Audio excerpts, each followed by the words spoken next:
تقویٰ کا تعلق کس چیز کے ساتھ ہے؟ پورا تصور اگر آپ سامنے رکھیں تو محاسبے کے ساتھ، لیکن یہ کہ ٹو سٹارٹ ود بھی یہی ہے اور اینڈ تک بھی لے کے جانے والا جو موٹیویٹنگ فورس ہے وہ در حقیقت تقویٰ ہی ہے. توجہ ادھر اس اپنے مقصد پر اتنی فوکس ہو جائے گی کہ یہ چیزیں ذیلی اہمیت کی اختیار کر لیں گی. کہ جسٹیفیکیشن کوئی دے سکتا ہے یہ جا کہ انوائرمنٹ کنڈیوسو نہیں تھا. تو بنیادی طور پہ آپ دیکھیں تو وہ سارا جو رجحان ہے وہ نفس کے اندر ہے، معاشرہ اسے فیسیلیٹیٹ کرتا ہے.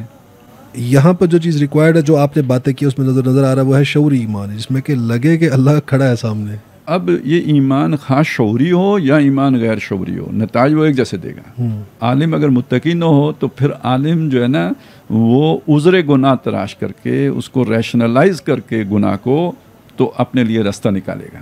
تعبیر کی غلطی بتا دے گا، تعبیر کی غلطی کر لے گا، مچھلی پکڑنے کا طریقہ نکال لے گا، وہ پھر یہ کرے گا. عابد یہ کام نہیں کرے گا.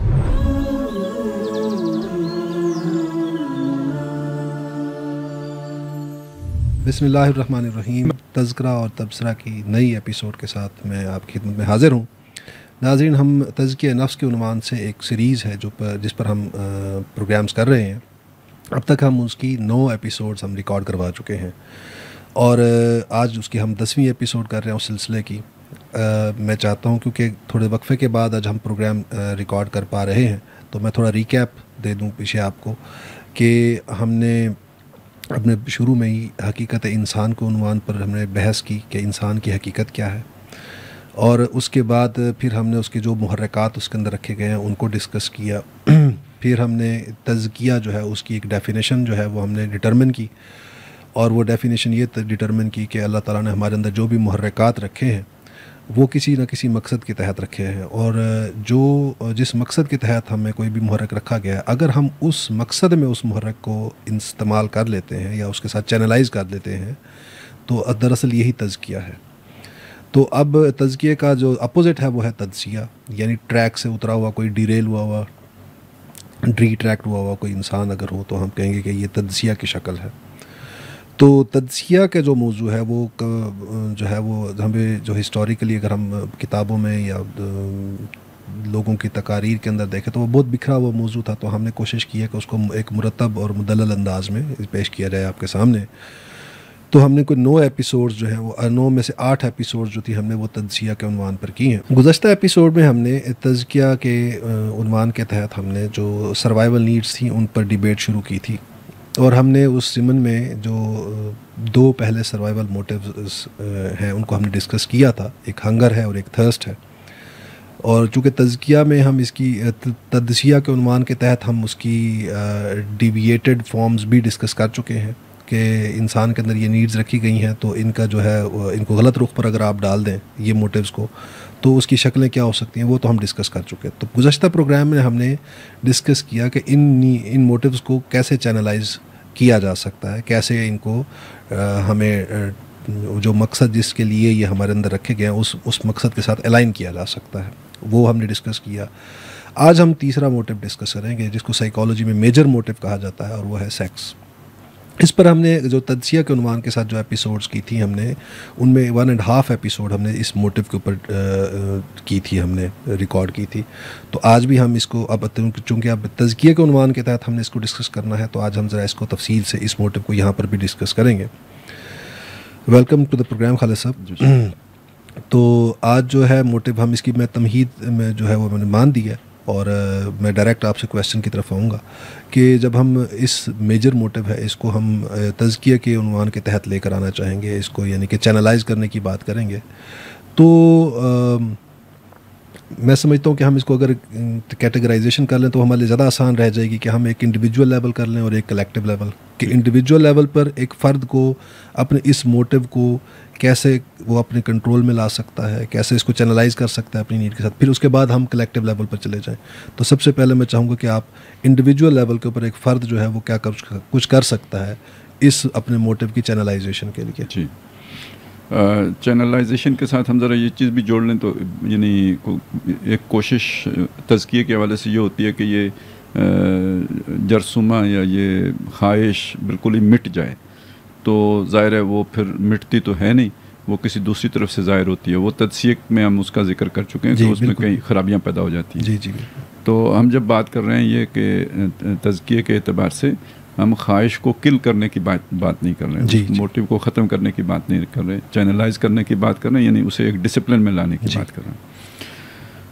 تو جب یعنی اس کا مطلب جب ڈسپلن میں لانے کی بات کر رہے ہیں تو اس کے ساتھ کچھ نہ کچھ بے محابہ یعنی انڈسپلنڈ بھی کچھ ہوگا, تو وہ بھی پھر تجزیے میں چلا جائے گا جو ہم اس سے پہلے کر چکے ہوئے ہیں.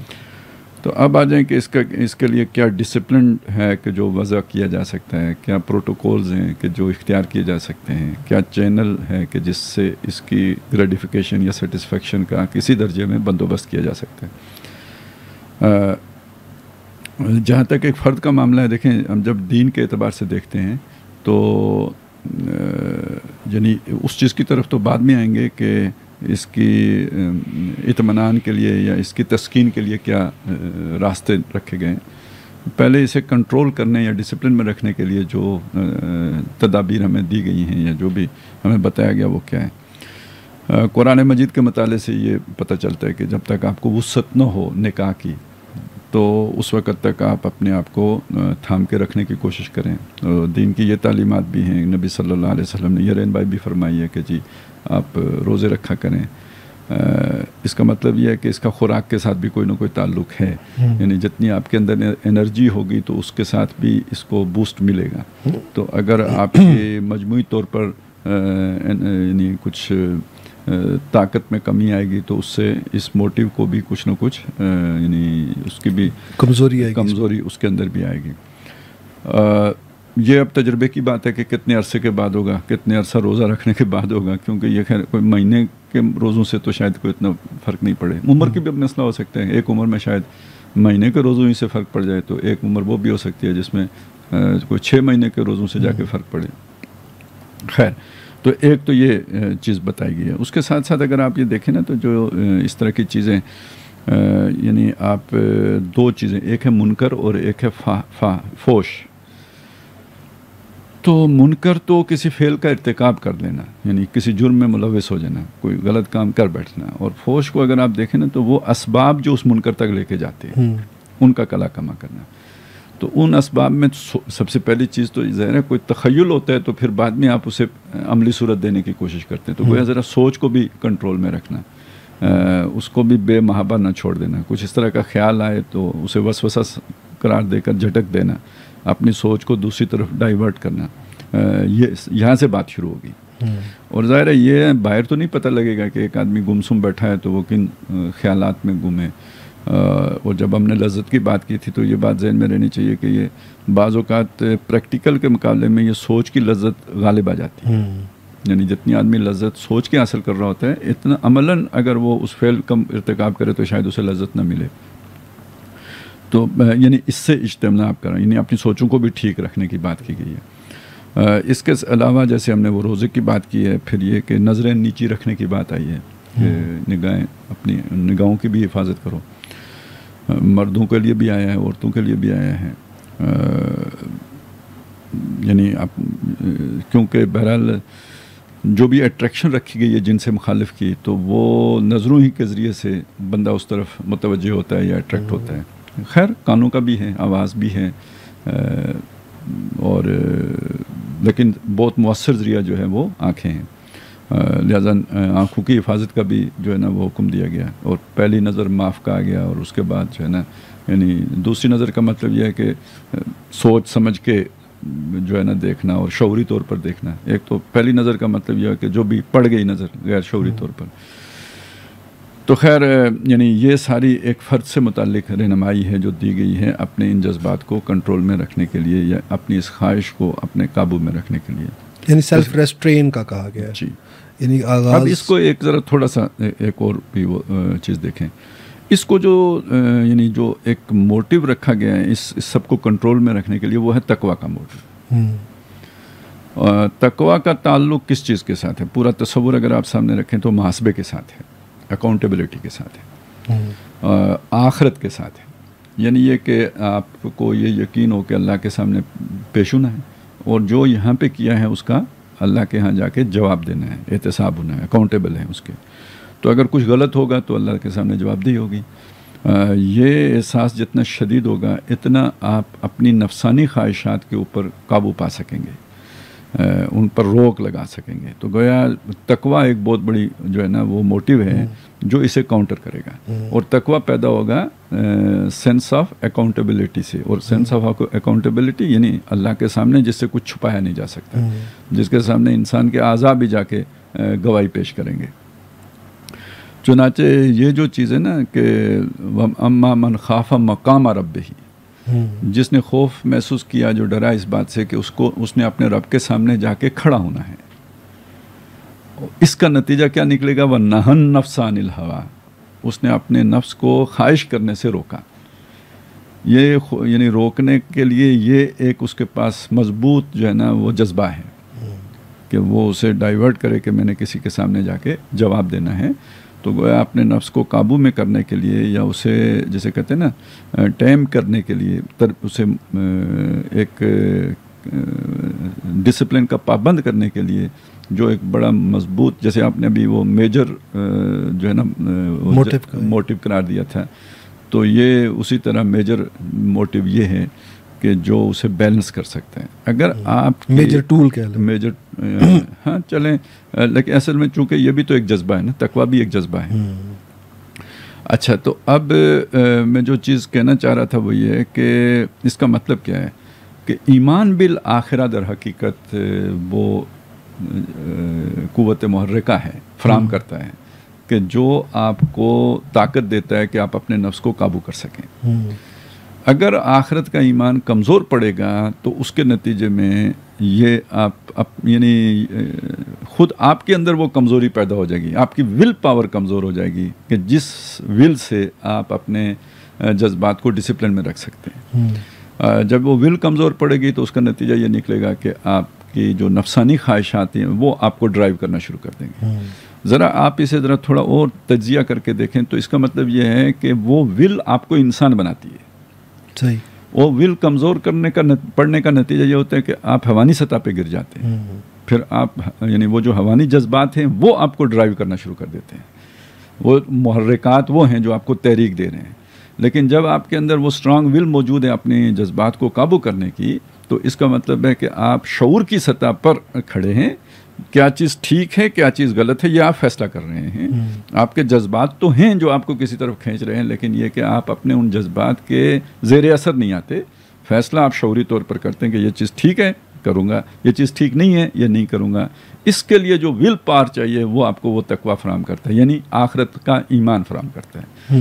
یہ ہے وہ بنیادی تزکیہ کہ جو مطلوب ہوتا ہے کسی بھی آدمی کے لیے. یعنی پہلا درجہ یہ ہے. لے کے یہ کہاں جائے گا یہ تقویٰ انسان کو, یہ بات کی بات ہے, لیکن یہ کہ ٹو سٹارٹ ود بھی یہی ہے اور اینڈ تک بھی لے کے جانے والا جو موٹیویٹنگ فورس ہے وہ در حقیقت تقویٰ ہی ہے. اور وہ تقویٰ ایمان بالآخرہ کے نتیجے میں, اور ایمان بالآخرہ بھی کون سا؟ اللہ کے سامنے کھڑے ہو کے اکاؤنٹیبل ہونا.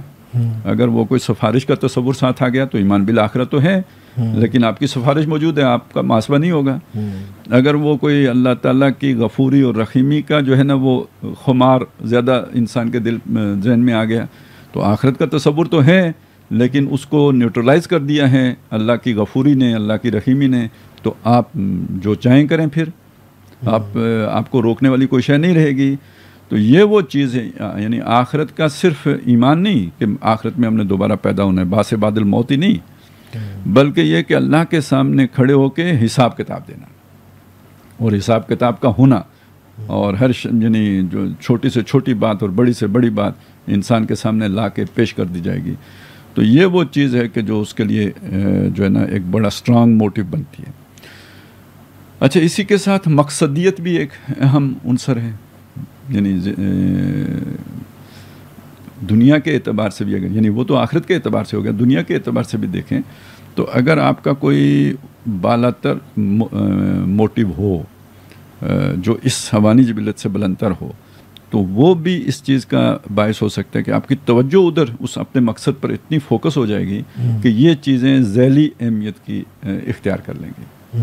اب دیکھیں نا, جو دنیا میں جن لوگوں کے سامنے کوئی بڑے مقاصد ہوتے ہیں, چلے قوم کا جذبہ ہی ہوتا ہے, یا یہ کہ وطن پرستی کا جذبہ ہوتا ہے، یا کوئی بھی اعلیٰ قدر کسی کے سامنے پیش نظر ہوتی ہے جس مقصد کے حصول کے لیے وہ جد و جہد کر رہا ہوتا ہے، تو یہ ساری چیزیں یعنی کھانے کی بھوک برداشت کر لیتا ہے، یہ ساری جیلیں کاٹ لیتا ہے، تو کوئی بلندتر نصب العین بھی انسان کے اندر ایک طرف ہو اور ایک بلندی کردار پیدا کر دیتا ہے۔ اچھا، اس کے لیے ہمارے دین نے ایک یعنی دنیا کے اعتبار سے بھی ایک مقصد ہمیں دیا ہوا ہے کہ دین کی بالا تری کا کام کرنا ہے، اقامت دین کا کام ہے، یہ ایک مقصد حیات ہے، میری زندگی کا مقصد تیرے دین کی سرفرازی، میں اسی لیے مسلمان، میں اسی لیے نمازی۔ اب آپ اس آدمی کا تصور کریں کہ جو دین کی اقامت کے لیے تن من دھن لگا رہا ہے، ادھر ہی اس کی ساری توجہ فوکس ہے، تو اسے تو یہ خیالات اب اس کے ذہن میں اس طرح جو ہے نا وہ جسے کہتے ہیں نا ہنگامہ نہیں کریں گے، جیسے ایک بیکار آدمی بیٹھا ہوا ہے، جیسے اس کے ذہن میں خیالات کا جو ہے نا وہ ایک جکھڑ چل رہا کہتے ہیں خالی ذہن شیطان کا گھر ہوتا ہے۔ جی، تو وہ یعنی یہ ایک بامقصد زندگی ہے اور ایک ہدف ہے جس کے لیے کہ آپ کوشاں ہیں، تو اس ہدف نے آپ کو پوزس کر رکھا ہے، تو یہ ساری چیزیں پھر ذیلی ہو جاتی ہیں، ان کی پھر اتنی اہمیت نہیں رہتی۔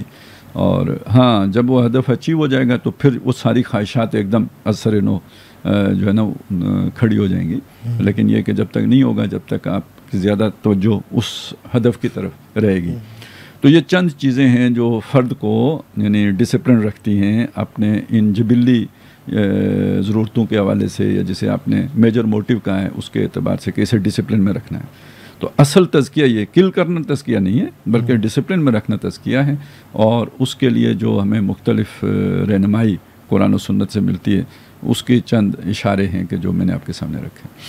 اور مطلب جو بھی آپ نے بتائی ہیں باتیں، اس میں جو چیز سامنے آ رہی وہ یہ کہ جو انیشیٹو ہے وہ سیلف انیشیٹو ہے، جی، یعنی خود ہی انسان نے اپنے آپ کو بچانا ہے، بالکل، نگاہ کو بچانا ہے، یا اپنی زبان کو بچانا ہے، یا اپنے پاؤں کو بچانا ہے، یا اپنے ہاتھ، یا جو بھی ٹولز ہیں جو ہم یوز کرتے ہیں اپنے اس کیا کہتے ہیں اس نیڈ کے جو غلط گریٹیفیکیشن کی طرف لے کے جانے والی، جیسے قرآن نے کہا کہ یہ جتنا میں نے یہ تو ایک درجے میں بتایا، کل تو نہیں ہے ابھی یعنی جب ہم معاشرے کی سطح پہ بات کریں گے تو پھر اس کو روکنے کے لیے معاشرے میں کیا اقدامات ہیں وہ ایک علیحدہ ہے، یعنی وہ پہلو ابھی ہم نے زیر بحث نہیں لایا ہے، یہ صرف چونکہ آپ نے پوچھا یہ تھا کہ فرد نے کیا کرا، میں اس لیے ایمفیسائز کر رہا تھا نا کہ جسٹیفیکیشن کوئی دے سکتا ہے یہ جا کر، اگرچہ ہم وہاں پر ڈیٹیل میں ڈسکس کریں گے کہ بھائی انوائرمنٹ کنڈیوسو نہیں تھا، تو یہاں پر جو باتیں آپ نے دی ہیں وہ ایکچولی تو یہ بتا رہے ہیں کہ یہ آپ کو کہا جا رہا ہے کہ یہ انیشیٹوز تم نے خود بھی تم نے بھی لینے ہیں، یہ نہیں کہ تم بیٹھے رہو کہ معاشرہ مجھے ملے گا، ماحول سازگار ملے گا تو پھر میں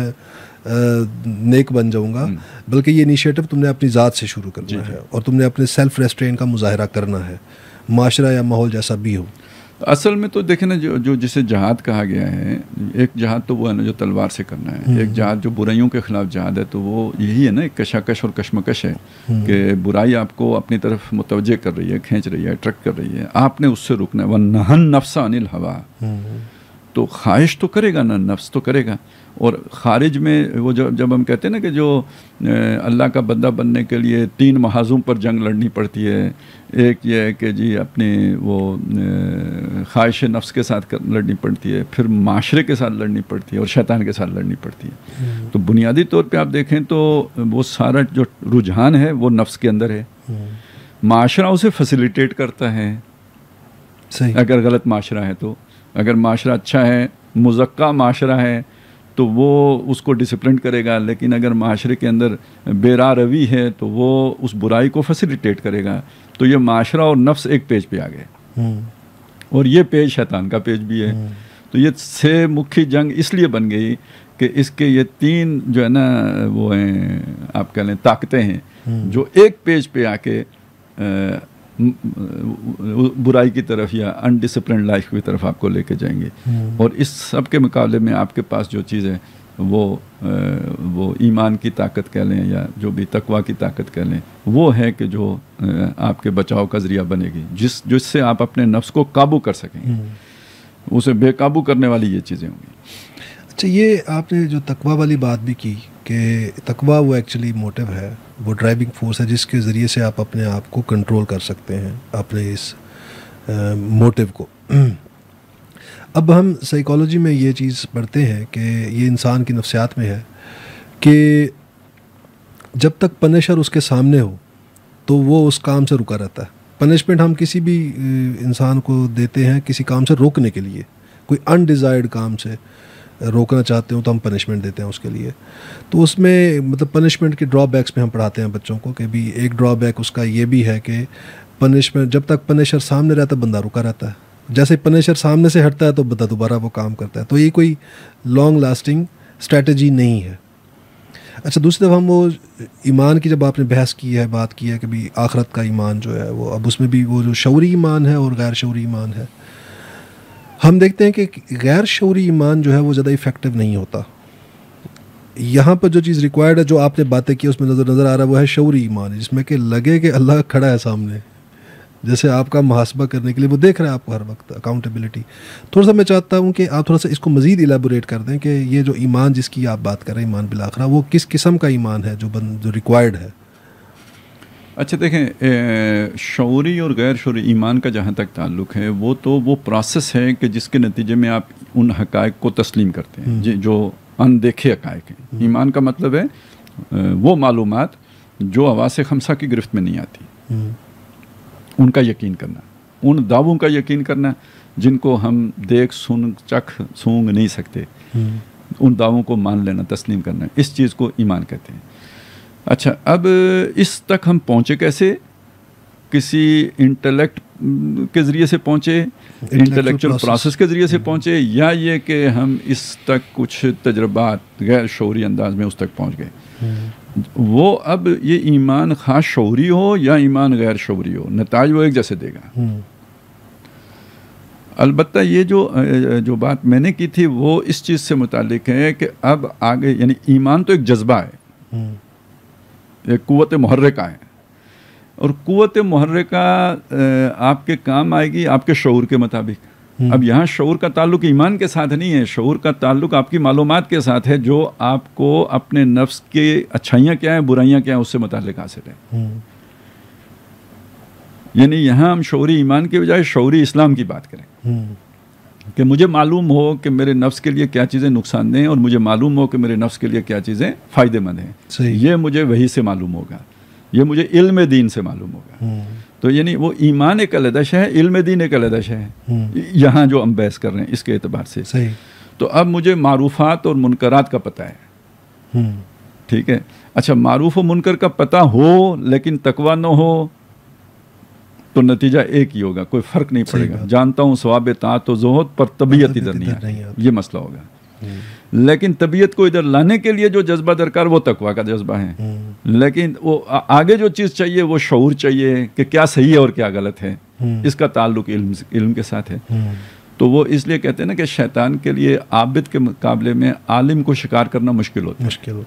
لیکن اگر عالم متقی ہو تو, نہیں تو عالم اگر متقی نہ ہو تو پھر عالم جو ہے نا وہ عذر گناہ تراش کر کے اس کو ریشنلائز کر کے گناہ کو تو اپنے لیے راستہ نکالے گا.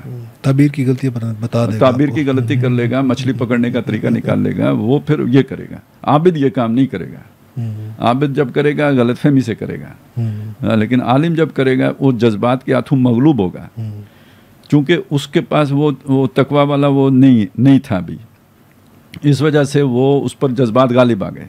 لیکن اب اس کو پتہ ہے کیا صحیح ہے کیا غلط ہے, صحیح. تو وہ اس نے پھر اپنے آپ کو عذر گناہ تراش کے تو پھر اس نے وہ یہ کام کرنا. اس کے بغیر وہ کرے گا تو وہ تھوڑا عرصے بعد پاگل ہو جائے گا یا کچھ اس کا مسائل کھڑے ہو جائیں گے. عابد کا مسئلہ اس سے مختلف ہے, اسے پتہ ہی نہیں کیا صحیح ہے اس لیے اس سے غلطی ہو جائے گی. اسے پتہ لگے گا وہ توبہ کر لے گا. صحیح.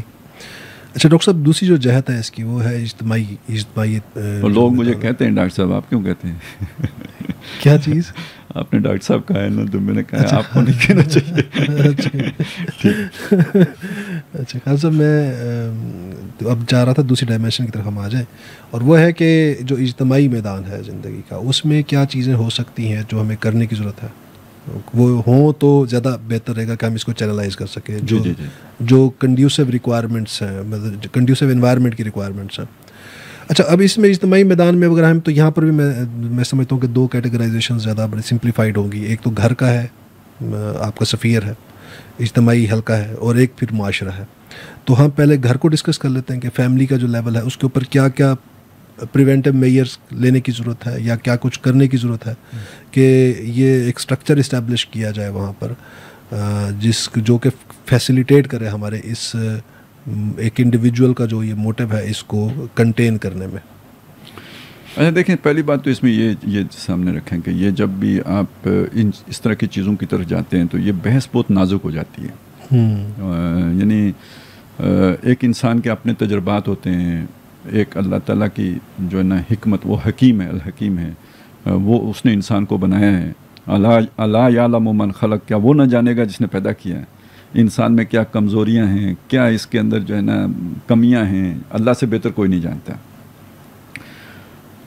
میں کہنا یہ چاہتا ہوں کہ جب آپ اس کو کسی یعنی ڈھانچے کی صورت دیں گے یا کوئی نظام العمل کی صورت دیں گے تو اللہ سے بہتر نظام العمل کوئی نہیں دے سکتا، کیونکہ اس نے انسان کو بنایا ہے، وہ اس کو بہت اچھی طرح جانتا ہے. اتنا انسان اپنے آپ سے خود واقف نہیں ہو سکتا جتنا کہ اس کا خالق اس سے واقف ہے. صحیح بات. اگر ہم اس چیز کو اپنے ذاتی تجربے پہ، انسان کے تجربے پہ چھوڑ دیں گے تو یہ ایک تو سفر طویل ہو جائے گا، اور پھر اس طویل سفر کے بعد بھی ضروری نہیں کہ آپ کسی صحیح نتیجے تک پہنچیں. افمن یمشی مکبا علی وجہہ اہدی امن یمشی سویا علی صراط مستقیم. قرآن مجید کہتا ہے کہ جو پیٹ کے بل گھسٹ کے چل رہا ہو وہ زیادہ سیدھا ہے، یا جو صراط مستقیم پہ تن کے چل رہا ہو وہ زیادہ سیدھا ہے. تو ظاہر تن کے وہ چلے گا جسے ایک ہدایت میسر ہے نا، گائیڈنس ملی ہوئی ہے اس کی طرف سے کہ جس میں کوئی غلطی نہیں ہے. صحیح. تو گھسٹ کے چلنے کا مطلب یہی ہے کہ ہٹ اینڈ ٹرائل، غلطی کریں گے، سیکھیں گے، پھر جو نکالیں گے وہ بھی بیلنس ہوگا یا نہیں ہوگا. تو اس میں ہم دیکھتے ہیں انسانی معاشرے میں ہمیشہ افراط و تفریط کا شکار رہا ہے، اور مختلف جب تزکیے کی طرف بھی آیا ہے تو رہبانیت تک چلا گیا ہے، اور دوسری طرف گیا ہے تو بالکل حیوانیت کی سطح سے بھی نیچے گر گئے ہیں. یعنی اب انسان اپنے آپ کو مطلب کتوں کی سطح پہ بھی تو لے آئے نا، مطلب وہ اس حد تک بھی چیزیں چلی جاتی ہیں. تو اللہ تعالیٰ نے اس بارے میں جو ہماری رہنمائی کی ہے وہ یہ کہ ایک تو یہ کہ دیکھیں، ہم نے شروع میں ایک بحث کی تھی کہ یہ امتحان کا مطلب یہ نہیں ہے کہ اللہ تعالیٰ نے ہمیں مصیبت میں ڈالنے کے لیے یہ جذبات دیے ہیں، یہ مطلب بالکل نہیں ہے. ان کے بڑے اچھے مقاصد ہیں، نیک جذبات ہیں جن کے لیے یہ ہمارے اندر رکھے گئے، اور بامقصد یہ چیزیں ہیں ساری. اس مقصد کی طرف جانا چاہیے، اور وہ مقصد کیا ہے؟ نسل کشی. یہ نسل کشی اور نسل کشی کا فرق یعنی ہمارے سامعین ذہن میں رکھیں کہ نسل کشی تو ہوتا ہے نا ختم کرنا، کسی کی نسل کو ختم کر دینا، کشی ہوتا ہے اس کو پروان چڑھنا، افزائش نسل، یہ نسل کشی ہے. تو نسل یعنی انسان کی نسل چلتی رہے. اب اس نسل کو چلانے کے لیے یہ جو ہے نا جذبہ رکھا گیا بنیادی طور پر. اصل مقصد اس جذبے کا یہ ہے. اب اس کے ساتھ اور چیزیں بھی جڑ گئی ہیں، اللہ تعالیٰ نے اس کے ساتھ ایک لذت بھی جوڑ دی ہے تاکہ اس کی طرف ہماری طبیعت کی رغبت ہو. یہ محض ایک سوکھی ڈیوٹی نہ ہو، جسے کہتے ہیں بد مزہ ڈیوٹی نہ ہو. اس کے ساتھ اللہ نے ایک مزہ بھی رکھ دیا تاکہ اس کو پرفارم کر کے ہم ایک تسکین بھی حاصل کریں اور ایک مقصد بھی پورا ہو اور ہمیں ایک لذت بھی مل جائے. تو اصل میں تو مقصد اس کے پیچھے یہ تھا. پھر اس کے ساتھ اور بھی بہت ساری چیزیں جوڑ دی ہیں معاشرے کا، یعنی جو اب اصل میں دیکھیں کئی مسئلے مسائل ہیں، بہت پیچیدہ مسئلہ ہوتا ہے، یہ سادی چیزیں نہیں ہیں. بالکل صحیح بات. اب نئی نسل پر افزائش نسل ہے تو عوانوں کی نسل بھی پروان چڑھ جاتی ہے. انہوں نے تو درندگی کرنی ہے. ان کے اندر بڑے جو ہے نا لطیف جذبات بھی درکار ہیں، ہمدردی کا جذبہ درکار ہے، ایثار کا جذبہ درکار ہے، محبت کا جذبہ درکار ہے، سخاوت کا جذبہ درکار ہے، مروت کا جذبہ درکار ہے. یہ سب کیسے پیدا ہوں گے؟ احساس ذمہ داری کا جذبہ درکار. یہ سب کیسے پیدا ہوں گے؟ یہ بچے نے سیکھنا ہے اپنے بڑوں سے، اور بڑوں سے کیسے سیکھنا ہے؟ جب ان کے آپس میں وہ سارے معاملات ہوں گے. اب دیکھیں یہ جو اسٹرانگ بانڈ قائم ہوگا میاں بیوی کے درمیان، تو اس کی ابتدائی بنیاد تو اسی جذبے نے بننا ہے. تو یہ اب لذت سے بات آگے چلی گئی نا. لیکن یہ وہ ایک یعنی ایک طرف یہ ہے کہ آپ نے جوڑنا ہے، دوسری طرف یہ ہے کہ نسل کشی ہونی ہے، تیسری اس نسل کی اچھی تربیت کو بھی ہونی ہے، اس کے اندر اچھے جذبات بھی پیدا ہوں، شخصیتیں متوازن رخ اختیار کریں. اس کے لیے میاں بیوی کا آپس میں ایک بڑا مضبوط تعلق درکار ہے. تو وہ جو ابتدائی تعلق کی بنیاد یہی جذبہ بنے گا. پھر اس کے ساتھ اور چیزیں بھی جو عام انسانی چیزیں ہیں وہ جڑتی چلی جائیں گی. اور اس میں سب سے بڑی چیز ہے باہمی اعتماد, یعنی ان دونوں کا آپس میں ایک دوسرے کے اوپر اعتماد ہو. اور اعتماد کے راستے میں سب سے بڑی رکاوٹ کیا ہوتی ہے کہ بھئی یہ خطرہ کہ یہ میرے ساتھ سنسیئر ہے یا نہیں ہے, سب سے بڑا مسئلہ یہ پیدا ہوتا ہے. اب اس سب کو بیلنس کرنے کے لیے کچھ احکام ہیں جو دیے گئے ہیں, جس میں یہ پردے کے احکام ہیں, جس کے اندر جو ہے نا جہاں جہاں کوئی غلطی کا امکان ہو سکتا ہے اسے روکا گیا ہے نا. کتنی تفصیلی ہدایات ہیں جو دی گئی ہیں. اور میاں بیوی کے اس تعلق کو مضبوط کرنے کے لیے کیسے کیسے اقدامات ہیں کہ جو اللہ تعالیٰ نے ہمیں سکھائے ہیں, پڑھائے ہیں, بتائے ہیں, تفصیلات کے ساتھ بتائے ہیں. اور کوئی استاد اپنے شاگرد کے لیے اتنا نیچے نہیں آتا سمجھانے کے لیے جتنا نیچے آ کے اللہ تعالیٰ نے یہ چیزیں ہم سے ڈسکس کی ہیں قرآن مجید میں. یہ اس کی رافت اور رحمت کا بہت بڑا مظہر ہے کہ اس نے اتنی ڈیٹیلز میں ہمیں ان چیزوں کے بارے میں رہنمائی دی ہے. دیکھیں آج بھی ایشو ہوتا ہے ماں باپ کے لیے اپنی اولاد کو اس طرح کی چیزیں پڑھانا یا سکھانا, یا کتنا بڑا مسئلہ بنتا ہے. اس میں آپ یہ بھی کہہ سکتے ہیں جی یہ شرم و حیا آڑے آتی ہے, یہ بھی کہہ سکتے ہیں آپ کا ایروگنس آڑے آتا ہے, میں اتنا بڑا آدمی ہوں, اتنی چھوٹی سی بات جا کے بچے کو سمجھاؤں. یہ چیز بھی تو ہو سکتی ہے نا. لیکن اللہ تعالیٰ نے اس میں کوئی آر محسوس نہیں کیا کہ میں اپنے بندوں کو یہ ساری چیزیں بالکل ان کے یعنی سطح سے بھی آخری درجے میں جا کے سمجھا دی ہے, اور مختلف مثالیں دے کے طریقے سے ہر طریقے سے سمجھا دی. پھر نبی صلی اللہ علیہ وسلم نے اس سے بھی آگے بڑھ کے سمجھا دی. صحیح, یعنی قرآن مجید سے بھی آگے جا کے بعض چیزیں, اسی لیے حدیث پڑھتے ہوئے بعض لوگوں کو بڑی اشکالات لائق ہو جاتے ہیں جب اس طرح کی تفصیلات آتی ہیں, کیونکہ وہ ذرا اپنے آپ کو اس سطح پہ رکھ رہے ہوتے ہیں کہ یہ چیزیں انہیں گھٹیا معلوم ہو رہی ہوتی ہیں. تو اصل میں یہ اللہ کے بھی رحمت اور نبی صلی اللہ علیہ وسلم وہ بھی تو رؤوف الرحیم ہے نا. تو اس کا مظاہر ہیں یہ, اگر آپ اسے ایک دوسری طرح سے دیکھیں کہ اپنے بندوں کو اللہ تعالیٰ نے ایجوکیٹ کیا ہے, کس لیول پہ آ کے ایجوکیٹ کیا ہے, کتنے ڈیٹیلز میں کیا ہے اور کن چیزوں میں کیا ہے. تو یہ سب کس لیے ہے؟ یہ سب اس لیے ہے کہ یہ خاندان کا ادارہ مضبوط ہوگا تو وہ اگلی نسل ایک متوازن شخصیت کی حامل ہوگی, کردار اچھا ہوگا. یہ ادارہ اگر کمزور پڑے گا تو سارا جو ہے نا معاشرہ بگڑ جائے گا, خرابیاں پیدا ہوتی چل جائیں گی, کیونکہ اگلی جنریشن ہی خراب ہو جائے گی. شیطان کا بھی سب سے زیادہ شدید وار جو ہوتا ہے نا وہ اسی ادارے کو تباہ کرنے پر ہوتا ہے. پورے معاشرے کی بنیاد اس خاندان کے ادارے پر ہے. اجتماعیت کی طرف پہلا قدم یہ ہے, یہیں سے پھر اجتماعیت کی دوسری منزلوں کی بنیاد پڑتی ہے. یہ اگر ٹیڑھا ہو گیا تو پوری اجتماعیت کی عمارت ٹیڑھی ہو جائے گی. خشت اول چون نہد مامار کج تاثر یا میر اول دیوار کج. اور اس کو سیدھا رکھنے کے لیے یعنی جو بنیاد جو کی رول ہے, جو سیمٹ ہے, وہ باہمی اعتماد ہے. اور اس اعتماد میں پھر جو جہاں جہاں وہ چیزیں پیدا ہوتی ہیں نا کہ بھئی یہ کہیں مرد کو عورت پہ اعتماد نہ ہو, اور جو بیوی ہے وہ خاوند پہ اعتبار نہ کرے, کہیں باہر جاتا ہے پتہ نہیں کیا کرتا ہے, تو اس سے یہ جو ٹرسٹ ڈیفیسٹ ہے اس سے پھر پوری چیزیں بگڑنا شروع ہو جاتی ہیں. وہ آپ کو اندازہ بھی نہیں ہوگا, لیکن وہ آپ بہتر بتا سکتے ہیں کہ جو چھوٹا بچہ ہوتا ہے وہ ماں باپ کے احساسات کو کس طرح نوٹ کر رہا ہوتا ہے, کس طرح اس کے ذہن کے اوپر ایک یوں سمجھے کہ تصویر نقش ہو رہی ہوتی ہے. تو اگر وہ ان کے درمیان کوئی ٹینشن ہے, کوئی باہمی اعتماد کا فقدان ہے, وہ ہو سکتا ہے بڑوں سے چھپا لیں اس بات کو, بچے سے اپنے بچے سے نہیں چھپا سکیں گے. بچہ اس کا اثر لے رہا ہوتا ہے. بس 6 مہینے کا بچہ جو ہے اس کا کانشیس پروسیسز کام کر رہے ہوتے ہیں اس کے, اور جس کو ہم سمجھ لیتے ہیں اس کو پتہ نہیں چل رہا, اور یہاں سے اس کی نفسیات پر اثرات مترتب ہونا شروع ہو جائیں گے. اس سب کو بیلنس کرنے کے لیے اللہ تعالیٰ نے یہ احکام دیے ہیں جن کو ہم سمجھتے ہیں کوئی خاص بات نہیں ہے, یہ تو پابندیاں ہیں, اور ایسا نہیں ہے, یہ پابندیاں نہیں ہیں. یہ اصل میں ایک جسے کہتے ہیں نا بہتر نسل کی تیاری کے لیے اللہ تعالیٰ نے ہمیں رہنمائی دی ہے. اور اس میں پردے کے احکامات ہیں. نظر کی حفاظت والا تو ہم نے وہ بتا دیا, وہ تو وہ اس پہ آ گیا. لیکن یہ اچھا اس اور بہت ساری باتیں دیکھیں, مثلاً یہ کہ آج ہمارے معاشرے میں یہ بات کہی جاتی ہے کہ عورت کے اوپر پابندی ہے. یہ بات کہی جاتی ہے کہ جی یہ قیدی بنا کے رکھنا ہے. یعنی پردے کو یہ سمجھا جاتا ہے نا ترقی کے راستے کی رکاوٹ سمجھنا تو چلیں, اس کو ایک طرف رکھیں, لیکن ایک طرف یہ بھی کہ بھئی عورتوں کی آزادی, یعنی آزادی کا مطلب یہ کہ وہ جس طرح چاہیں گھومیں پھریں, تو آزادی کے راستے کی رکاوٹ ہے, 4 دیواری جو ہے قید خانہ ہے, یہ ساری باتیں ہیں. لیکن آپ اس چیز کو دیکھیں نا کہ یعنی یہ اس کا دوسرا پہلو آ رہا ہے. وہ کیا ہے کہ جو چیز جتنی نایاب ہوگی, آپ کی پہنچ سے باہر ہوگی، وہ جو طلب اور رسد کا اصول ہے اسی کو لے لیں، اس کی قدر، اس کی قیمت اتنی زیادہ ہوگی، اور جو آپ کی رسائی میں ہوگی، آپ کی پہنچ میں ہوگی، آسانی سے دستیاب ہوگی، اس کی قدر، اس کی قیمت اتنی ہی کم ہوگی۔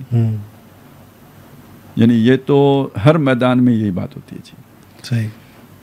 اب اللہ تعالیٰ نے یہ چاہا کہ یہ محسنات کا لفظ ہے قرآن مجید میں خاندانی عورت کے لیے، حسن کہتے ہیں کلے کو، محسنہ جو کلے کے اندر ہو، پروٹیکٹڈ،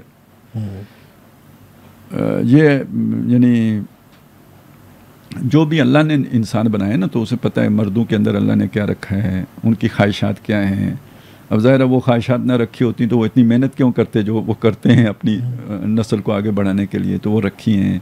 اچھا اللہ ہی نے عورتوں کی بھی نفسیات بنائی ہیں، وہ ذرا پیسیو رکھا ہے ان کو، لیکن وہ اگر اس طرح دستیاب ہوں گی تو پھر فساد کا امکان رہے گا، مردوں کی طرف سے زیادتی کا بھی امکان رہے گا، جیسے کہ آج کل ہم خبریں سنتے ہیں۔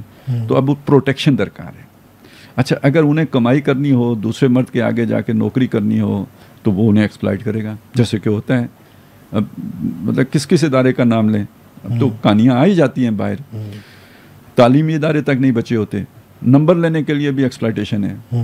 تو اب اس سارے کو اگر آپ دیکھیں تو پروٹیکشن کا مطلب کیا ہوگا کہ کوئی اسے ایکسپلائٹ نہ کر سکے۔ تو ایکسپلائٹ کب نہیں ہوگا؟ جب اس کے اوپر معاشی بوجھ نہیں ہوگا۔ معاشی بوجھ نہیں ہوگا، وہ پروٹیکشن میں ہوگی، یعنی وہ نان نفقہ کا بندوبست مرد کرے گا۔ اب آپ یہاں پہ پہنچ کے ذرا تھوڑا سا دیکھیں، تعبیر کا فرق دیکھیں۔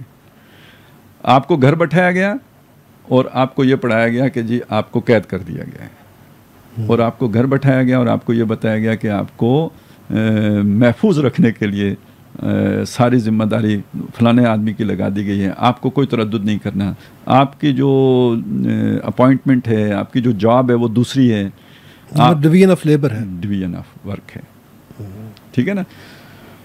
تو یہ حفاظت کے لیے ہے، یہ قید کے لیے نہیں ہے۔ یہ ہر فکر سے، غم سے، دوسری ہر پریشانی سے آزاد رکھنے کے لیے، تاکہ یکسو ہو کے آنے والی نسل کی جو ہے نا وہ پرورش کی جا سکے، یکسوئی کے ساتھ، بغیر کسی فکر کے، بغیر کسی غم کے کی جا سکے۔ اچھا اب اس میں بھی ایک امبیلنس آ جاتا ہے۔ وہ کیا آتا ہے؟ وہ یہ آتا ہے کہ اب فرض کریں کمانے والا مرد ہے تو وہ اسے نوکرانی بنا کے رکھے، یا وہ یہ سمجھے کہ یہ میری باندی ہے، یا یہ سمجھے میں اس کا مال ہے۔ اس کی ایجوکیشن کی ضرورت ہے، اس کی ایجوکیشن کی ضرورت ہے، اس کو ٹھیک کرنے کی، اگر کسی کی یہ ذہنیت ہو تو اسے ایجوکیشن سے ٹھیک کرنے کی ضرورت ہے۔ لیکن یہ کہ اس کا یہ مطلب نہیں ہے کہ آپ اسے ایکول کر دیں۔ ایکول تو کر دیں گے آپ، وہ آپ نے اس غلطی کی تلافی کر دی اپنے فہم کے مطابق، اپنے علم کے مطابق، اپنی سمجھ کے مطابق، اپنی حکمت، لیکن یہ کچھ اور نتائج غلط نکالے گا۔ ان غلط نتائج کا جب آپ سامنا کریں گے 100 سال کے بعد، آپ کو سمجھ آئے گا کہ بھائی اتنا بڑا نقصان ہو گیا ہے۔ یہ چیز تھی جو میں نے شروع میں کہی تھی کہ انسان سیکھ کے وہاں جاتا ہے جہاں تک اسے وہی نہیں پہنچایا ہوتا ہے۔ اگر وہ کچھ اور یعنی پرورجن ہو گئی، کچھ نقصان کر کے، لیکن کافی کچھ نقصان کر کے پوری نسلیں برباد کرنے کے بعد سمجھ میں آتی ہے۔ تو پہلے ہی سے وہی کو اگر آپ مان لیں، اس کی گائیڈنس میں چلیں، تو اس یہ وہ جو ہے نا پیٹ کے بل گھسٹ کے چلنے کی نسبت آپ تن کر چل سکتے ہیں، آرام سے چل سکتے ہیں۔ تو پردے کے احکامات ہیں، یعنی یہ ایجوکیشن کی بھی ضرورت ہے، بالکل، چاہے مرد ہوں یا عورتیں ہوں، دونوں کی، کہ یہ جو ڈویژن آف لیبر ہے یہ کسی پریجوڈس یا ڈسکریمنیشن کی بیس پر نہیں ہے۔ یہ بیسیکلی ڈویژن آف لیبر جو ہے وہ جو انسان کی فطری ساخت ہے، جو اس کی سائیکولوجیکل ہو یا فزیکل ہو، یہ ان کی بنیاد کے اوپر اللہ تعالیٰ نے جو خالق نے ساخت میں بھی جو اختلاف رکھا گیا ہے، یہ بھی کوئی زیادتی کے لیے نہیں رکھا گیا ہے، یہ بھی پرپسفل ہے کہ جس طرح کے آگے کام کرنے تھے اسی طرح سے رکھا گیا۔ اب اس طرح تو دیکھیں نا، کسی کو اللہ نے یعنی اس کے مسلز مضبوط بنائے ہیں، تو کسی کو دماغ اللہ نے زیادہ دیا ہے، تو جس کے پاس دماغ زیادہ ہے وہ زیادہ کمائی کر لیتا ہے، جس کا دماغ کم ہے جسم میں وہ مزدوری کر سکتا ہے۔ تو دنیا میں کثیر تعداد میں تو اللہ تعالیٰ نے جسمانی طور پر مضبوط لوگ پیدا کیے ہیں، دماغی طور پر طاقتور لوگ تو تھوڑے رکھے ہیں۔ تو یہ بیلنس کس نے بنایا ہے؟ یہ بھی تو اللہ ہی نے بنایا ہے، تبھی تو یہ نظام چل رہا ہے، کیونکہ زیادہ ہاتھ چاہیے تھے نظام کو چلانے کے لیے۔ تو اسی طرح مرد اور عورت کی تقسیم بھی ہے جو اللہ نے کی ہے۔ اور یہ ایک قالب ہے جو اس نے کسی کو مذکر قالب دے دیا، کسی کو مؤنث قالب دے دیا. انسان ہونے کے اعتبار سے تو اللہ نے برابر شرف دیا ہے، لیکن وہ تو آخرت میں جا کے پتہ چلے گا نا. دنیا میں اپنی اپنی ڈیوٹیز ہیں. جو ظاہر ہے دنیا میں اللہ نے کسی کو بادشاہ بنایا ہے، کسی کو اس کا درباری بنا دیا ہے، کسی کو اس کا جو ہے نا وہ غلام بنا دیا ہے. تو دنیا وہ اپنا اپنی، جیسے ڈرامے میں کسی کو کسی بھی ڈومین میں، مثلا جیسے ایڈمنسٹریٹو معاملات میں مرد کو قوام بنایا گیا ہے، تو اخلاقی میدان میں عورت کا درجہ جو ہے وہ ماں کے 3 درجے بلند رکھے گئے باپ سے. ٹھیک ہے نا. تو یہ ساری چیز کو اگر آپ دیکھیں تو ہمارا دین الحکیم کا دیا ہوا دین ہے. یہ کسی مطلب عام کوئی ٹھوکریں کھا کے سیکھنے والی بات نہیں ہے. یہ تو اللہ تعالیٰ کے علم کامل کا مظہر ہے. تو یہ اب ایک پورا جو ہے نا دیکھیں، اب اس ساری چیز کو ڈسپلن میں لانے کے لیے ایک پورا سٹرکچر ہے جو دیا گیا ہے. اب وہ پردے کے احکامات ہوں گے. اچھا وہ جو ہے نا کام بھی اگر فرض کریں کوئی معاشی جدوجہد بھی کرنی پڑ رہی ہے، اس کے بھی راستے کھلے ہوئے ہیں. کوئی عورت کا کمانا منع نہیں کیا گیا ہے، لیکن یہ کہ سیگریگیشن آف سیکسز کے ساتھ ہے. تو وہ کیا مشکل کام ہے؟ مطلب وہ اگر کوئی نیت صاف ہو تو کرنا کوئی مشکل تو نہیں ہے نا. ہو سکتے ہیں ایسے کارخانے ہو سکتے ہیں جس میں صرف خواتین ہی کام کرتی ہوں. ایسے جو ہے نا اسکول ہو سکتے ہیں، بچیوں کے اسکول ہیں، اسکولز، یونیورسٹیز، کالجز ہوتے ہیں. بلکہ یہ کہ پرائمری اسکول سارے اگر آپ عورتوں ہی کے سپورٹ کرتے ہیں تو ان کے اندر ذرا تھوڑا مردوں کی نسبت جو ہے نا وہ نرمی زیادہ ہوتی ہے. تو بچے جو چھوٹے بچے ہیں پرائمری لیول کے بچے، تو ان کو اگر خواتین سے پڑھایا جائے تو زیادہ بہتر ہوگا. تو یہ نہیں ہے کہ یعنی ان کے لیے کوئی گنجائش ہی نہیں ہے، گنجائش کی جا سکتی ہے، لیکن وہ نیک نیتی کے ساتھ. فائدہ اس کا کیا ہوگا کہ جب آپ سوچیں نا اس نظام میں ایک یہ ہوگا کہ جی ایک طرف تو آپ کا نکاح کی ایک عمر ہے، اس کے اندر نکاح ہو جائے، ایک راستہ آپ کے لیے سیٹسفیکشن کا یا اس موٹیو کے گریٹیفیکیشن کا ایک راستہ کھول دیا گیا. دوسری طرف کیا ہوا جی کہ میاں بیوی کے درمیان اعتماد قائم ہو. وہ تمام راستے بند کر دیے گئے جس سے بد اعتمادی پیدا ہو سکتی ہو، جہاں کہیں بھی خطرہ محسوس ہوتا ہو. تیسری طرف اب اس کے بعد آتی ہے وہ پنشمنٹ کا تصور، اور بڑی ہولناک قسم کی، یعنی وہ روح کانپ جاتی ہے. آپ تصور کریں، چلیں 100 کوڑوں والی بات تو ایک طرف رکھیں، لیکن وہ جو ہے نا اب شادی شدہ آدمی ہے تو اس کو تو سنسار کیا جانا ہے. یعنی کتنی سخت سزا ہے، بہت سخت سزا ہے. ٹھیک ہے، اس کے لیے وہ بھی زیادہ سخت رکھا گیا ہے. یعنی میں اس کو ثابت کرنے کا شہادت 4 آدمیوں کی درکار ہے. ایسے کاموں میں بہت کم ہوتا ہے کہ شہادت ملے.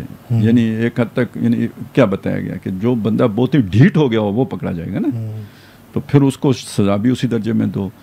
اور ویسے جس نے زندگی میں ایک دفعہ یہ سزا دیکھ لی ہو، اب آپ سوچیں نا، ٹھیک ہے اس کے جذبات کبھی جوش ماریں بھی، لیکن یہ کہ جب اس نے وہ منظر اس کی نگاہوں میں آئے گا جو اس نے معاشرے میں دیکھا ہوگا، تو بالکل وہ جذبات جو ہے نا سرد پڑ جائیں گے، مان پڑ جائیں گے. تو یہ سارا یہ پورا پیکج ہے، اور یہ پورا پیکج اصل میں اس جو بھی اللہ نے موٹیو دیا ہے نا، اس کے تزکیے کے لیے ہے یا اسے ڈسپلن میں رکھنے کے لیے. اچھا، میں اگر آپ کی ابھی آپ نے فیملی کے پرسپیکٹو سے باتیں کی ہیں، اگر میں اس کو سم اپ کروں تو یوں میں کر سکتا ہوں کہ اگر آپ ان فیملی کے انسٹیٹیوشن کو صرف سیکشل گریٹیفیکیشن کا انسٹیٹیوشن سمجھیں گے تو پھر خرابی پیدا ہوگی، پھر ضبط نہیں، آپ اس موٹیو کو کنٹرول میں نہیں لا سکتے.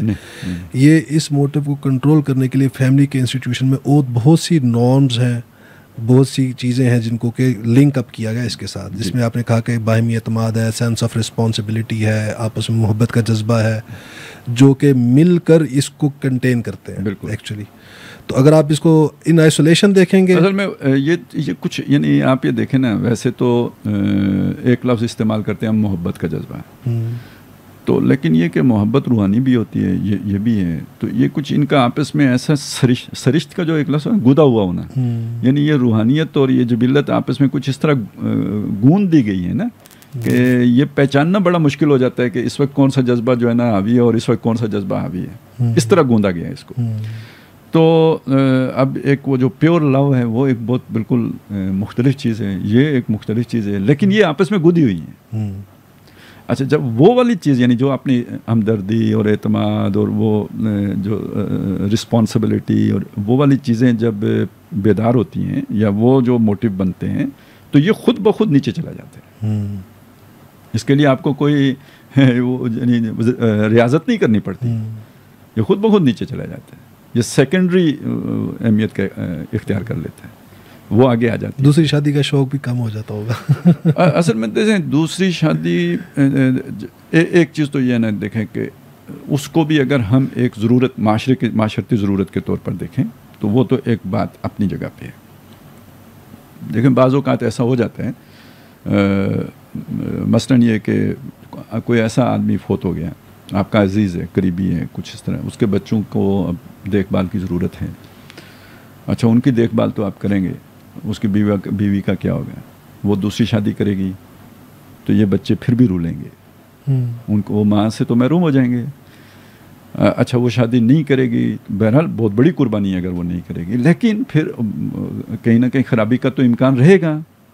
تو اس میں ایک بیسٹ جو ہے نا سولوشن یہی بنتا ہے.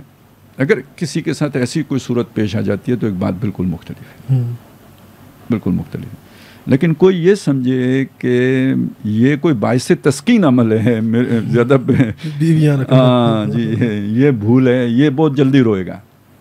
نہیں, اس ڈیبیٹ کو اگر ہم سامنے رکھیں جو ابھی تک آپ نے کی ہے, تو اگر صرف سیکس کو مطلب شادی کے انسٹیٹیوشن کو آپ سیکشول گریٹیفیکیشن کا انسٹیٹیوشن سمجھیں گے تو پھر تو یہ بندے کے اندر مسئلہ پیدا ہوگا نا کہ میں ایک سے زیادہ ہونی چاہیے. بالکل, کیونکہ لذت جو ہے وہ تو آگے لے جاتی ہے. بہرحال میں اس کو چونکہ دین نے اس کی چھوٹ دی ہے, اگرچہ کہ اگر وہ آپ سورہ نساء کی وہ آیت دیکھیں تو اس میں بھی یہ ہے کہ تم اگر چاہو بھی تو عدل نہیں کر سکتے. مطلب محسوس ایسا ہوتا ہے, میں یہ نہیں کہتا کہ یقیناً ایسا ہی ہے یا مسئلہ یہ بنتا ہے نا, میں یہ نہیں کہہ رہا, مسئلے کی بات نہیں کر رہا, میں یہ کہہ رہا ہوں کہ وہاں کا جو انداز ہے نا وہ یعنی ایک کو ترجیح دے رہا ہے, یوں لگتا ہے. یعنی وہاں سے جو ایک آتے ہیں نا وائب جو آتی ہے نا وہ ایک کو ترجیح دینے کی آتی ہے. اور ویسے تو دیکھیں نا ایک وقت وہ بھی تھا, پتہ نہیں 70 بھی ہوتی تھیں, 80 بھی ہوتی تھیں. پرانے جو ہم احوال پڑھتے ہیں نا بہت زیادہ شادیاں ہوتی تھیں. نبی صلی اللہ علیہ وسلم پہ آ کے حضور کی حد تک تو 11 کی حد تک وہ رہا نا معاملہ, اس سے اوپر تو نہیں گیا. بعد والوں کے لیے 4 کر دیا گیا. تو اسلام نے گریجولی نیچے لایا ہے. یہ آج ہمیں یہاں سے 4 بہت نظر آ رہا ہے. اگر آپ پورے سفر کو سامنے رکھیں تو 4 80 سے 11, 11 سے 4 جی ٹھیک ہے نا. اور ساتھ وہ اشارہ جو میں نے کر دیا وہ بھی. تو یہ جو اس کے بعد ایک طرح سے معاشرتی جو ارتقاء کہیں یا اب جبر کہیں جو بھی کہیں, لیکن چیزیں ایک کی طرف گئی ہیں. اب دوسری ویسے ہی کوئی ناممکنات میں سے کسی کی چیز بن گئی ہوئی ہے. اور ویسے تو چلیں دیکھیں نا اب معاشرہ ہے, اس معاشرے کے اندر جو ہے نا اگر تو وہ اسلامی معاشرہ جیسے ابھی ہم نے جس کا نقشہ کھینچا ہے تو اس کی صورتحال مختلف ہوگی. اگر وہ معاشرہ ویسا ہے جیسے آج ہمارا ہے تو اب اس میں تو بہرحال آپ یعنی یہ والا نقشہ تو نہیں ہے, آپ نظروں کی حفاظت بھی کر لیں جو بھی کر لیں تو باہر معاشرہ آپ کو سپورٹ نہیں کر رہا. اب اس کی کوئی تلافی, اس کا کوئی کفارہ بھی تو ہے نا. اس معاشرے کو قائم کرنے کی جدوجہد کرنا, اور ادھر وہ جو ہم نے کہا تھا نصب العین ہونا, ادھر اتنا فوکس ہونا کہ یہ ایک ہی پہ قناعت کرنا ہے. تو جب دین قائم نہ ہو تو ایک پر قناعت کرنا در حقیقت ضرورت ہے. اب وہ جیسے ڈاکٹر صاحب کہتے تھے نا پھیلنا پھولنا, یعنی جیسے کاروبار کو آپ نہیں پھیلا سکتے پھلا سکتے, تو ادھر بھی اپنی خواہش کو آپ کو لمٹ کرنا ہوگا اور ایک کی حد تک محدود رکھنا ہوگا. جہاں دوسری نیڈز کی یا نیڈز کی جو ہے وہ قربانی ہے, وہاں یہ بھی ہے, یہ قربانی ٹھیک ہے نا. ویسے بھی مطلب اس کا ایک تو یہ بھی ہے یعنی جب آپ اتنے فوکس ہوں تو ایک وقت ہم پر ایسا گزرا کہ بھائی جس میں یہ خطرہ ہوتا تھا یار کہ یہ بندہ جو ہے نا یہ اتنا فوکسڈ ہے کہ ہو سکتا ہے یہ اس کے دل میں شادی کا خیال نہ آئے, تو ہم باقاعدہ اس کے اوپر جبر کر کے اسے شادی مطلب کی طرف آمادہ کرنے کی کوشش کرتے ہیں. ہمیں پتہ ہوتا ہے کہ بھائی یہ کل پرابلم بنے گی تو اس کو شادی کی ترغیب دینی چاہیے. تو یہ فوکس بندے کا تو یہ ہوتا ہے کہ وہ ایک کی طرف بھی آنے کے لیے تیار نہیں ہوتا. جیسے وہ ایک صحابی کا بھی واقعہ ہے کہا کہ اس حالات میں تو دوسری کی طرف جانے کا مطلب یہ ہے کہ وہ اقامت دین کے کام پہ بندہ اتنا فوکس نہیں. ہاں جی, سیرت میں بھی ہمیں یہی نظر آتا ہے کہ تعدد ازواج والے جو ہے وہ بعد میں ہی جا کر آئی ہے. پتہ ہے مکہ کے بعد ہی یہ آپ کو یا مدینہ ہجرت کے بعد نبی صلی اللہ علیہ وسلم کا اپنا معاملہ بھی بعد میں. بہت شکریہ خالد صاحب, آج ہم نے کافی سیر حاصل گفتگو کی ہے. ایک چیز میں سوچ رہا تھا وہ تو میں جو کرنا چاہ رہا تھا رہ گئی, وہ یہ تھا کہ وہ جو ہم نے کم نایاب ہونے کی اور اس کی جو بات کی تھی اب ہم اگر ویسٹرن سویلائزیشن میں دیکھیں نا تو کیا ہوا, عورت کی قدر ختم ہو گئی ہے. کیوں ختم ہو گئی ہے؟ دستیاب ہے, اور جب دستیاب ہے تو پھر اب کوئی شادی کیوں کرے؟ تو شادی کی اب ضرورت ہی نہیں رہی, کیونکہ وہ وہاں پر عورت کو صرف ایک ٹول سمجھا تھا سیکشل گریٹیفیکیشن کا, وہ شادی کے بغیر بھی ہو جاتی ہے. وہ شادی کے وہ جو پھر وہی بات آ گئی, نے پہلے بھی ایک پاکستان کے سیاسی لیڈر کا ذکر کیا تھا کہ جب دودھ اویلیبل ہے تو بھینس رکھنے کی کیا ضرورت ہے, تو بات وہیں پہ چلی گئی. اچھا, اس کا دوسرا نقصان کیا ہوا؟ کس کو ہوا؟ مرد کو نہیں ہوا. 80 سالہ بڈھے کو بھی جو ہے نا اگر پیسے ہیں اس کی جیب میں تو اس کے لیے وہ راستہ کھلا ہوا ہے. 20 سال کی عورت مل جاتی ہے, لڑکی مل جاتی ہے, ادھر عورت کو نقصان ہوا ہے. اس کی ایک خاص لائف ٹائم ہے جس میں کہ اس کی مارکیٹ ویلیو ہے ٹول کی حیثیت سے. اب وہ 40 سال کے بعد چلیں 50 تک وہ اپنے آپ کو مینٹین کر لے گی. اب جب ہمارے معاشرے میں یا اسلامی معاشرے کے اندر اس کے پاؤں تلے جنت آئی ہے, اس کے اگر 5 بیٹے ہیں, 6 بیٹے ہیں, 10 بیٹے ہیں, 2 بیٹے ہیں, 1 بیٹا جو بھی ہے یا بیٹیاں ہیں, وہ اس کی خدمت کے لیے ہمہ وقت تیار ہیں کہ ہماری جنت اس کے پاؤں تلے ہیں. اور اس کی پاؤں کے نیچے سے زمینی اس وقت اس کے پاؤں کے نیچے سے قالین کھینچ لی جاتی ہے. یہ میں کہہ رہا تھا کہ آپ جتنے بھی آپ کا اچھی نیت ہو, آپ اللہ کے علم کے مقابلے میں کچھ بھی نہیں ہیں اور ٹھوکریں کھائیں گے. اب یہ وہ شے ہے جس نے یعنی وہاں اب کیا ہو گیا, دیکھیں کہ اب اولاد کی خواہش ختم ہو گئی ہے. کیوں؟ اب ایک اور امبیلنس ہے کہ مرد نے اپنی عیاشی کے لیے تو استعمال کر لیا, اب اگر فرض کریں وہ اولاد ذمہ داری ہے تو اولاد کس کی ذمہ داری ہو گئی؟ مرد کی. عورت کی ذمہ داری, اس معاشرے میں عورت کی ذمہ داری ہوگی نا, اسے سنبھالنا ہے. اب تو وہ تو اس لیے نہیں چاہتی کہ اولاد ہو کہ کل میں سنبھالوں گی کیسے. مرد ویسے ہی اپنی اس کے دودھ سے غرض ہے, اسے ذمہ داری پوری کرنے سے غرض ہی نہیں ہے. تو اب پورا معاشرہ آن سٹیک آ گیا یا نہیں کہ اب نسل آگے کیسے چلے گی. یہ تو تمہاری تہذیب اپنے خنجر سے آپ خودکشی کرے گی. یہ اس لیے کہا تھا نا جو شاخ نازک پہ آشیانہ بنے گا ناپائیدار ہوگا, تو یہ تو بڑی نازک شاخ پہ جائیں گے. وہ برابری کا نعرہ تو بڑا اچھا لگا آپ کو, شانہ بشانہ والا, لیکن انجام یہ صحیح. تو یہ خاص طور پہ جو ہے نا ویسٹ میں اور جو یعنی ارتقاء کے اعتبار سے جب ہم دیکھتے ہیں نا تو اسکنڈینیویا ہمیں ٹاپ پہ نظر آتا ہے. وہ وہاں پہ جو ویلفیئر کا نظام ہے, اور وہ 2 خرابیاں ہیں بس. ایک یہ والی, یہ جو خواتین والا مسئلہ ہے, مرد اور عورت میں بالکل وہ برابر کر دیا, حقوق و فرائض کا توازن. دوسرا یہ جو انہوں نے کر دیا ہے نا, یہ ویلفیئر والا کام بہت اچھا ہے, اسلام نے اس کو کتنا وہ کیا ہے, لیکن اس کو جس طرح اسلام نے ساتھ ایک بیلنس بھی دیا ہے, یہ مطلب غیرت بھی دلائی ہے. یہ لوگوں کے ہاتھ کی میل ہے, یہ کوئی پسندیدہ چیزیں, دینے والا ہاتھ لینے والے ہاتھ سے بہتر ہے, یہ اس طرح کی چیزیں کر کے تو ایک انسان کے اندر غیرت بھی پیدا کی, جبکہ اس معاشرے میں بالکل اسے برابر کر دیا. تو بہرحال آدمی جو ہے نا کمفرٹ زون سے نکلنا پسند نہیں کرتا. تو میں ابھی پرسوں ہی ایک رپورٹ پڑھ رہا تھا کہ یو کے میں سب سے زیادہ جو اسٹیٹس ہے جو ویلفیئر کے نام پر چیزیں دیتے ہیں اس میں سب سے زیادہ پاکستانی ہیں. وہاں جا کے جناب وہ غیرت والی بات جو آپ کر رہے تھے, ایک تو یہ ہے نا کہ وہاں جا کے وہ اسائلم لے لیتے ہیں, دوسرا وہاں پہ وظیفہ ملنا شروع ہو جاتے ہیں, پھر وہاں سے حق پرست بن کے پاکستان میں انقلاب لانے کے لیے بھی کام شروع کر دیتے ہیں, تبدیلی لانا چاہتے ہیں پاکستان میں, ہمیں غیرت دلانا شروع کر دیتے ہیں.